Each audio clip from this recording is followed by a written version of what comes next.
ഇതൊക്കെ ശുചിക്കൂട്ടിനെ കൊണ്ട് നമ്മ പാക്ക് ചെയ്യിപ്പിക്കുന്ന പ്രൊഡക്റ്റുകളാണ്. ഇത് മില്ലറ്റ് മിക്സ്ഡ് പൊടി കുറ്റിപ്പുട്ടുണ്ടാക്കാൻ തരിയുള്ളത്. ഇത് കാട്ടിയാനോ അരി.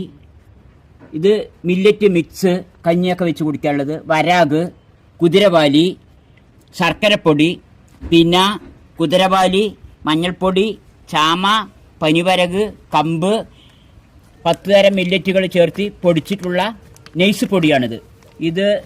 ഇതും കൊണ്ട് ഇടിയപ്പം ഉണ്ടാക്കുക, പത്തിരി ഉണ്ടാക്കുക, പിന്നെ ഇട്ടുണ്ടാക്കുക, അടയുണ്ടാക്കുക, കുറുക്കുണ്ടാക്കി കഴിക്കാനൊക്കെ പറ്റും. മുരിങ്ങയില ചേർത്തിട്ടുള്ള ഇഡലിപ്പൊടി. ഇത് കുറ്റിപ്പുട്ടുണ്ടാക്കാൻ തരിയുള്ള മിക്സഡ് മില്ലറ്റ് പൊടിയാണ്. ഇത് ചുക്ക് പൊടിയാണ്. ഇത് ഗരം മസാലപ്പൊടി, കുരുമുളക്, ബ്ലാക്ക് റൈസ്, കറുപ്പ് കവണി പറയും. ഷുഗറുകാർക്കും കൊളസ്ട്രോൾ അങ്ങനെയുള്ളവർക്കൊക്കെ നല്ലതാണ്. തലച്ചോട്ടിനൊക്കെ രക്തഓട്ടം നടത്താനൊക്കെ നല്ല അരിയാണിത്. വില കൂടിയ അരിയാണ്.